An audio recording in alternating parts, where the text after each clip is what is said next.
La République de Guinée avec à sa tête le président Alpha Condé, chef de l'État, président de la République.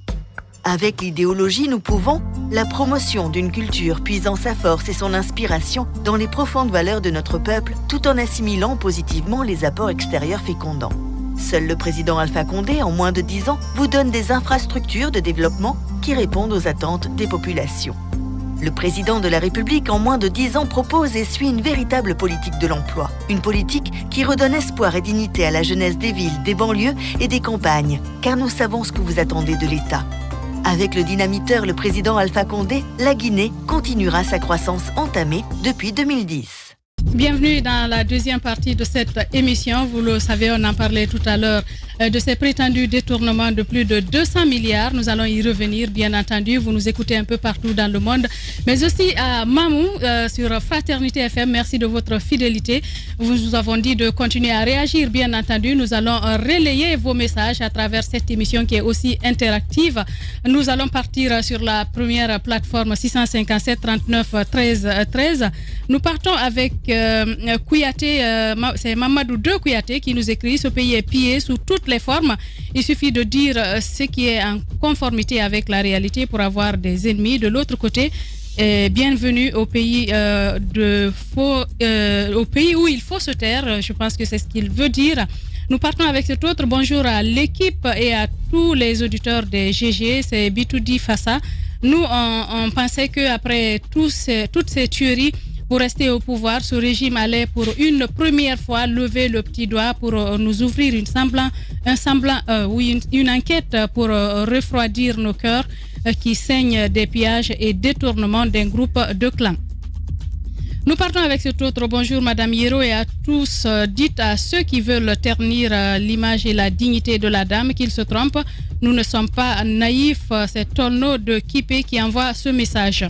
Bonjour les grandes gueules. Il est très facile d'accuser dans ce pays. C'est une tradition à l'approche des remaniements ministériels. Je pense que le débat est clos. Le Premier ministre est très clair dans son communiqué. Je demande aux médias d'évoluer dans le bon sens pour leur image. C'est Gibril Kake qui nous envoie ce message.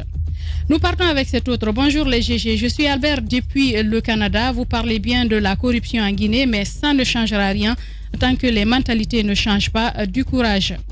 Nous partons avec cet autre. Bonjour les GG, je suis Albert depuis le Canada. Je pense que c'est le même message que je viens de lire. Bonjour les GG. Madame Hiro, le gouvernement veut chagriner le peuple pour dire que rien n'a été détourné, mais nous, on connaît, ce n'est pas la première fois. Le PM Kassori avait pris combien de milliards? Où est la justice? Boubacar Diallo depuis l'abbé. Nous partons avec cet autre. Bonjour les GG, je suis le citoyen révolté depuis Cancan. Le problème guinéen devient de plus en plus catastrophique car le voleur des bœufs veut défendre le voleur des œufs. Donc nous nous souvenons des conteneurs d'argent. Merci. Bonjour les GG, bonjour Madame Hiro. Je dirais que cette chasse aux sorcières que le gouvernement Alpha est en train de faire n'est qu'un feu de paille dans la mesure où ils ne vont jamais toucher la plaie. Message écrit par Poreda Kadialo depuis Yataya.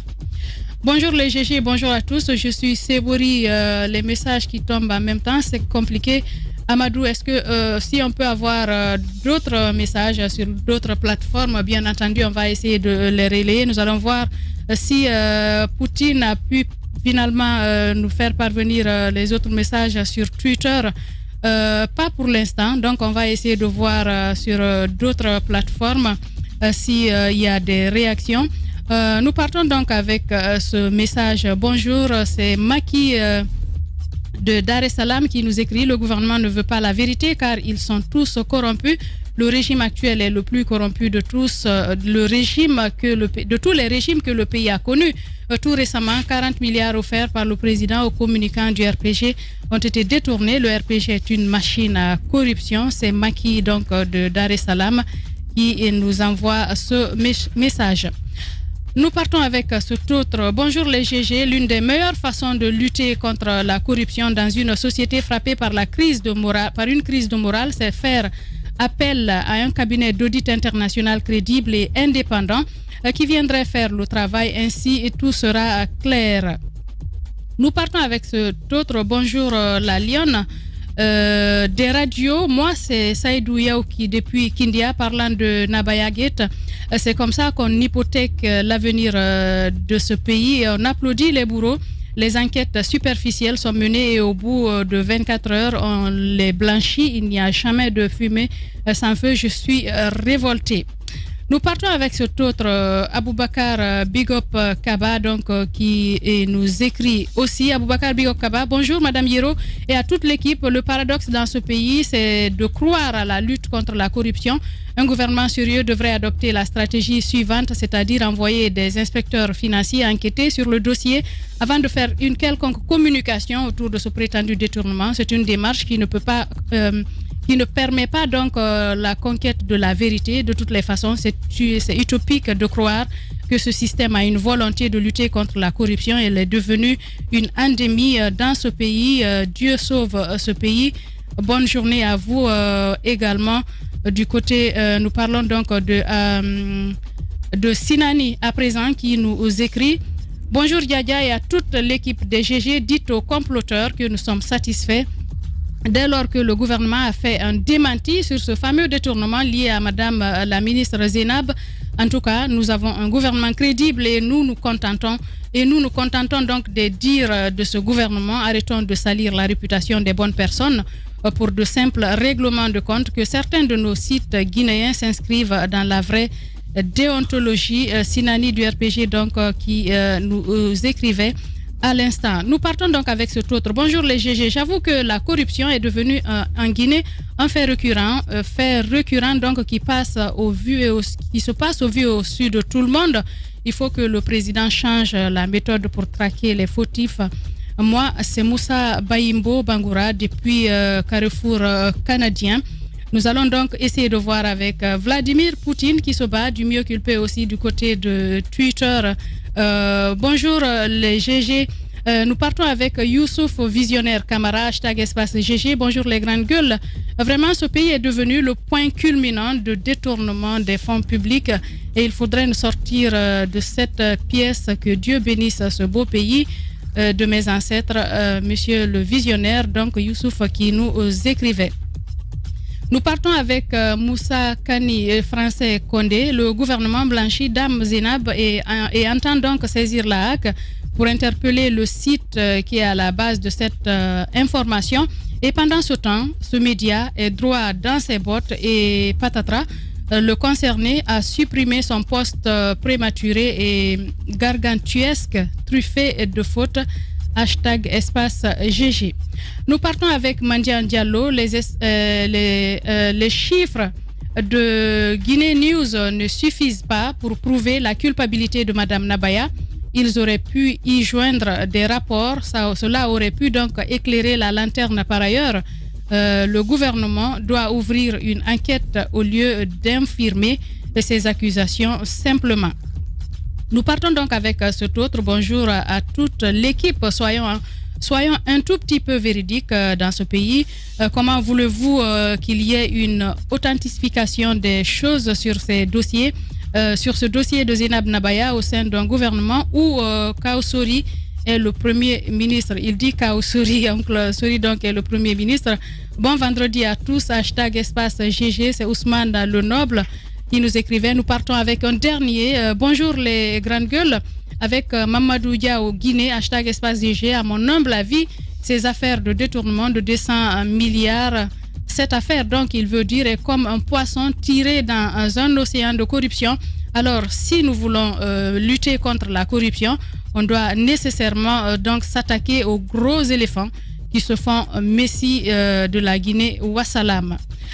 Merci à tous de continuer à réagir. Vous nous écoutez un peu partout. Merci de votre fidélité. Les grandes gueules continuent. Alors, nous revenons ici en studio. Alphonse Mara, on a écouté Youssouf Boundou dans la première partie, juste avant la pause. Avant d'aller en pause, on a écouté Boundou qui était très rassurant, qui était confiant. Et on pouvait sentir dans ses mots qu'il n'a aucune crainte liée à l'article qu'il a fait. Il l'a dit, c'est un professionnel, il travaille dans le monde des médias depuis plusieurs années. Ce n'est pas sa première enquête, ce n'est pas non plus sa première révélation. Mais ce qu'il faut ressortir, c'est que dans cet article, il y a des faits quand même que tout le monde est à même d'aller vérifier. quand il parle du service des examens du département de l'enseignement technique. C'est très simple. On sait chaque année quel est le budget voté pour les examens. On sait quel est le budget investi dans les examens. On sait ce qui peut revenir dans le budget et dans les caisses de l'État.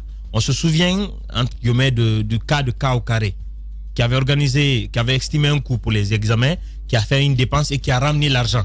Chose qui était une première. Donc, qui a dit qu'il a ramené l'argent. Oui, maintenant c'est une annonce. Voilà, c'est différent. Antoine, on va pas revenir. Antoine, on va pas polémiquer sur ça. Dit qu'il a ramené l'argent. Antoine, on va pas polémiquer sur ça. C'est différent, il a ramené l'argent. C'est différent. Antoine, voilà. On va pas polémiquer sur ça. Il a dit qu'il a ramené. Aujourd'hui, quand l'article de Bundu, c'est possible de faire le déplacement de tous les citoyens. Il y a une loi maintenant qui permet aux citoyens d'aller demander l'information où ils veulent. Ah, mais à cette allure, elle n'est pas promulguée. Elle n'est pas encore promulguée. Mais nous, de la presse, pouvons faire le déplacement pour aller demander quand même au service des examens quel est le coût estimé, quel a été le coût prévu pour les examens. Si on ne met pas le pied dessus déjà à cette allure. Oui, mais ce qu'ils oublient, c'est que ces actions-là, la préparation des examens a fait l'objet de couverture médiatique et quelques annonces ont été faites. Donc, il y a des archives aussi qui peuvent permettre de mettre la main sur des informations comme le coût pour les examens. Et on a nos députés. Pour une fois, j'ai envie que le maillot jaune du Brésil, qui ressemble, qui est aussi ces couleurs du RPG, servent à quelque chose à l'Assemblée. C'est le bon moment pour nos députés quand même d'ouvrir une enquête sur le dossier. Je critiquais la dernière fois le passage de l'opposition à l'Assemblée. Je disais que ces gens sont passés à l'Assemblée, ils n'ont ouvert aucune enquête. On se plaint de la couleur de l'Assemblée actuelle. Ce serait bien quand même que pour une question de crédibilité ou pour rétablir la confiance qui n'existe pas du tout entre elles et les populations, qu'ils ouvrent une enquête, ne serait-ce que sur cette question précise. Demander, est-ce que l'argent, la somme a été surfacturée, les frais d'examen, le coût de l'examen d'entrée de fin de cycle pour l'enseignement technique a été surfacturé. Est-ce que la dame a donné effectivement 15 milliards et les 28 milliards restants, qu'est-ce qui a été fait avec? S'ils posent des questions, il y aura forcément des répondants et ces répondants vont forcément trouver qui a touché à l'argent, où c'est parti, même si les sanctions ne suivent pas après, ce qui est très courant en Guinée, mais au moins on saura que notre assemblée sert à autre chose qu'à lever les mains. Mais une chose a été dite, par exemple, dans ce communiqué qui est très importante. Si les médias restent à observer ce qui est en train de se passer, je pense que en ne creusant pas, parce que Youssouf Bounda a dit quelque chose de très important. Et lui, il a levé le lièvre. Ce que les autres médias devraient faire, c'est de creuser, d'aller chercher à savoir est-ce que le lièvre, est-ce que c'est vrai, tout ce qui a été dit et tout, peut-être pour confirmer davantage ce qui a été dit. Antoine, nous avons d'ailleurs Traor en ligne, il est journaliste et administrateur général du site d'information guinée7.com. On a vu sa réaction également par rapport à ce communiqué du gouvernement. Ibrahima Sori Traoré, bonjour. Les grandes gueules. Ibrahima Sori Traoré, bonjour et bienvenue chez les grandes gueules. Allez-y Antoine. Voilà, Traor, vous qualifiez ce communiqué du gouvernement de suspect et de bancal. Dites-nous d'abord, par rapport à cette enquête menée par Guinée News, quelle est la réaction du site d'information Guinée 7 et votre réaction autour de ce communiqué du gouvernement? Voilà, merci beaucoup, merci de m'avoir donné cette opportunité. Vous savez, comme tout le monde, donc quand on a vu cette information, ce lièvre levé par Guinée News, et nous avons essayé quand même de faire aussi notre enquête. Donc ça c'est pour corroborer un peu ce que vient de dire madame. Nous avons, et c'est vrai que la première information que nous avons trouvée qui est en décalage avec celle de Guinée News, c'était quand même que cette commission dont parle Guinée News n'existe pas. Et ça, nous l'avons dit. Nous avons dit que cette commission n'a pas travaillé. Plutôt, le poteau rose a été découvert par le président de la République lui-même, parce que qui aurait demandé des informations autour de l'aide de l'AFD. Et ça, nous l'avions dit depuis hier, quelques heures après l'article de Guinée News. Donc, avant même que le communiqué du gouvernement vienne nous confirmer ce que nous avions dit, c'est-à-dire que cette commission n'existe pas et on en parle, mais elle n'existe pas, c'est pas elle qui a travaillé dessus. Nous avions déjà levé cet équivoque. Alors, cela prouve que nous avions commencé à faire un travail. Alors, et nous aussi, nos sources ont confirmé certaines informations de Guinée News. Nous n'avons pas pu tout confirmer, mais certaines ont été confirmées. Et nous avons fait notre article sur cette base. Ibrahim Sory Traoré, qu'est-ce que vous avez découvert, par exemple, par rapport à l'aide, à l'appui de l'AFD? Que révèlent les informations? C'est ce que je vous dis, c'est-à-dire que nos sources ont confirmé que cette aide vraiment été donnée, c'est-à-dire 1,3 milliard, et qu'elle a été détournée. Voilà. Et que aussi il y a eu des changements de rubrique budgétaire. Et donc nous avons parlé de cela dans notre article que nous avons publié, et le reste nous avons rappelé les enquêtes, en fait, ce que Guinée News a fait et que nous n'avons pas pu vérifier nous-mêmes, et nous avons rappelé ça dans notre article.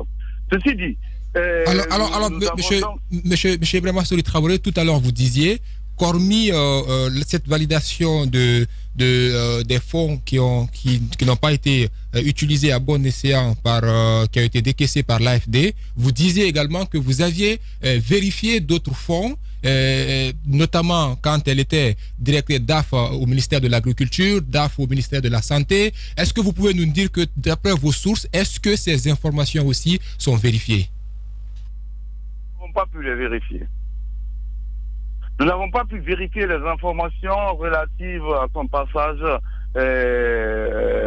au ministère de la Santé, au ministère de l'Agriculture. Cependant, ce que nos sources nous ont confirmé, ce sont les informations quand même relatives au changement de rubrique budgétaire, ce qui est vraiment anormal parce que vous savez, les budgets sont déjà votés à l'Assemblée. Et quand l'Assemblée a voté déjà un budget, pour le changer, il faut beaucoup de procédures. Il y a même une loi rectificative et ainsi de suite. Mais vous savez aussi que parfois même pour le réussir, il faut même demander l'arbitrage du président de la République. Traoré, parlons justement de changement de rubrique. Est-ce que vous voulez nous parler de ces examens nationaux, ou dans l'article, il est indiqué qu'il a été, dans un départ prévu 27 milliards et qu'il y a eu changement pour devenir 43 milliards et qu'après décaissement, on a donné finalement 15 milliards pour ces examens. Est-ce que vous nous le confirmez? Je dis que oui, nos sources nous ont confirmé cela, que cela a existé. Mais le changement de rubrique, c'est quand il y a une rubrique investissement, c'est quand vous prenez de l'argent dans cette rubrique investissement pour une autre rubrique, genre achat de matériel, genre achat de livres ou ainsi de suite. Vous savez, quand c'est la rubrique investissement, ça c'est chapeauté, c'est chaperonné par le ministère du Plan. Et donc vous ne pouvez pas utiliser cet argent sans l'aval du ministère du Plan. Et donc parfois on fait des micmacs, on prend de l'argent d'une rubrique parce que très bien contrôlée pour une autre rubrique moins contrôlée. Alors voilà. Dernière question, Diba. Oui, Traoré, justement sur la même logique. Puisqu'on parle aussi de 35 milliards par rapport un peu aux équipements dans les CFP, les centres de formation professionnelle, on apprend qu'elle aurait contourné le ministère du Plan justement pour aller vers le ministère du Budget et qu'une note existerait. Est-ce que vous le confirmez aussi? Je vous parlais de cela. C'est de ça que je vous parlais. Quand je parle de changement de rubrique, c'est à ce niveau, c'est de ça que je vous parlais. Et cependant, comme madame vient de dire que c'est la dernière question, sinon que l'autre pan de la question, c'était surtout le communiqué du gouvernement. Et c'est ce que nous avons fait parce que nous pensons que c'est un mauvais signal que le gouvernement donne en faisant cette sortie. Parce que nous pensons que c'est une sortie inopportune. Comme vous l'avez dit, vous l'avez très bien dit depuis le début de l'émission, on ne peut pas quand même rassurer des gens quand on a dit que ce nouveau mandat est basé sur la lutte contre la corruption et ainsi de suite, et faire ce genre de communiqué, surtout que d'autres membres du gouvernement par le passé ont été épinglés par la presse, en public, ont été dénoncés par la presse, on a dit qu'ils ont volé de l'argent, passez-moi cette expression, ils ont détourné de l'argent, mais il n'y a jamais eu ce genre de solidarité entre eux. Donc nous pensons que le gouvernement aurait dû quand même soit se taire dessus, Ou plutôt, même si il faut en parler, mais dire quand même, rassurer les gens pour dire qu'ils vont s'en occuper, ils vont ouvrir des enquêtes et ainsi de suite. C'est ce qu'il faut faire. Mais de là à menacer quand même les journalistes, c'est un peu, l'histoire ressemble un peu à celle qui consiste à casser le thermomètre pour baisser la température. Bien, Ibrahim Souri Traoré, administrateur général du site guinée7.com, merci d'avoir accepté notre invitation ce matin. La République de Guinée avec à sa tête le président Alpha Condé, chef de l'État, président de la République. Avec l'idéologie, nous pouvons la promotion d'une culture puisant sa force et son inspiration dans les profondes valeurs de notre peuple, tout en assimilant positivement les apports extérieurs fécondants. Seul le président Alpha Condé, en moins de 10 ans, vous donne des infrastructures de développement qui répondent aux attentes des populations. Le président de la République, en moins de 10 ans, propose et suit une véritable politique de l'emploi. Une politique qui redonne espoir et dignité à la jeunesse des villes, des banlieues et des campagnes, car nous savons ce que vous attendez de l'État. Avec le dynamiteur, le président Alpha Condé, la Guinée continuera sa croissance entamée depuis 2010. Vladimir Poutine du côté de la régie, merci de nous suivre à la télévision. Soukenatou Silla, 17 ans, élève en 12e année sciences sociales. Sa vie a soudainement basculé il y a 9 mois quand un semblant de furoncle est apparu sur sa tête. Sa situation s'est de plus en plus aggravée et s'est transformée en tumeur. Un cancer, diraient les profanes, alors que nous voulions écouter sa famille pour une éventuelle évacuation. Nous venons de l'apprendre, Mademoiselle Silla a rendu l'âme la nuit dernière à Jean-Paul II où elle était hospitalisée. Comment se passe la prise en charge des cancers en Guinée? Nous allons essayer de joindre, bien entendu, professeur Bangali Traoré. Il est le chef d'unité de chirurgie oncologique à l'hôpital national Donka, délocalisé à Jean-Paul II. Et justement, nous l'avons au bout du fil. Bonjour, professeur Bangali Traoré. Les grandes gueules. Bonjour. Bienvenue chez les grandes gueules. Alors, on en parlait hier dans cette émission. Comment se passe la problématique de prise en charge des cancers? Parce que nous sommes intéressés au sujet de cette jeune fille que nous voulions aider. Nous avons appris malheureusement ce matin qu'elle est décédée, elle a rendu l'âme. Comment se passe la prise en charge? Parce qu'on a l'impression que les gens ne connaissent pas réellement comment s'y prendre. Ça commence pour elle, par exemple, ça a commencé par un furoncle. Que pouvez-vous dire aux citoyens qui écoutent cette émission? Comment peuvent-ils se préparer, par exemple, à affronter un cancer avant que la situation ne soit tardive? Qu'est-ce qu'il faut faire? Je voulais avant tout vous remercier de me donner l'opportunité de m'exprimer sur ce sujet qui est extrêmement important pour notre pays et pour le monde entier. Le cancer, c'est un problème de santé publique. Ce sont un ensemble de maladies qui sont considérées comme des tueurs silencieux. Alors, je voulais aussi m'incliner devant la mémoire de Soukenatou et également à travers elle toutes les autres victimes du cancer. Alors, comme vous l'avez dit, le cancer, c'est un problème de santé publique. C'est une maladie qui n'est pas très bien connue. Vous savez, nous sommes dans des pays où on est submergé par des maladies infectieuses, mais actuellement, c'est une transition épidémiologique. Les cancers deviennent de plus en plus importants. Alors, dans notre pays, c'est environ, on estime à 7300 cas annuels, avec un peu plus de 5000 décès. Et ce sont des maladies donc qui sont pas très bien connues, non seulement par la population, mais aussi de nombreux cas passent inaperçus lors des consultations dans les centres de santé périphériques. Et donc c'est comme ça, les malades donc qui ont des symptômes d'alerte, ils vont dans des structures de santé et donc lorsqu'on passe à côté ou peut-être on ne prend pas en considération la maladie, alors donc la maladie, au moment où ça devient important, c'est en ce moment où on les oriente dans les services de spécialité. Donc c'est le cas de nombreux patients. Alors professeur Bangali, on voulait juste avoir quelques précisions. Alors dites-nous quels peuvent être donc ces symptômes qui peuvent justement alerter les gens que la maladie à laquelle on a affaire, c'est vraiment un cancer. Le cancer est avant tout caractérisé par le développement d'une tumeur. C'est une tuméfaction, c'est une grosseur, c'est un organe ou une partie du corps qui se déforme par l'existence d'une augmentation du volume, soit de façon nodulaire ou de façon globale. Il y a aussi l'existence d'un saignement qui est inexpliqué et il y a de nombreux autres symptômes en fonction de l'organe qui est atteint.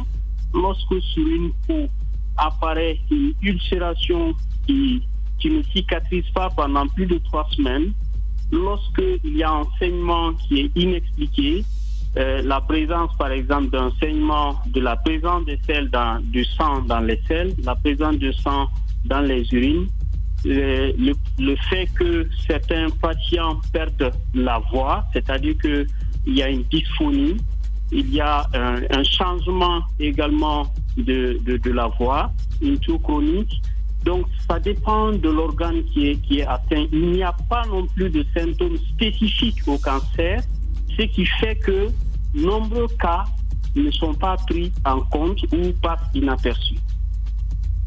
Alors, professeur, l'autre chose, c'est le coût par rapport à la prise en charge. Beaucoup de citoyens, beaucoup de patients se trouvent quelquefois démunis, affaiblis parce que certainement ils n'ont pas les moyens qu'il faut. Qu'est-ce qui est fait par l'État justement par rapport à cette question de prise en charge? Est-ce qu'il y a quelquefois de l'aide qu'on apporte à certains patients qui n'ont pas suffisamment de moyens? Comment cela se passe-t-il?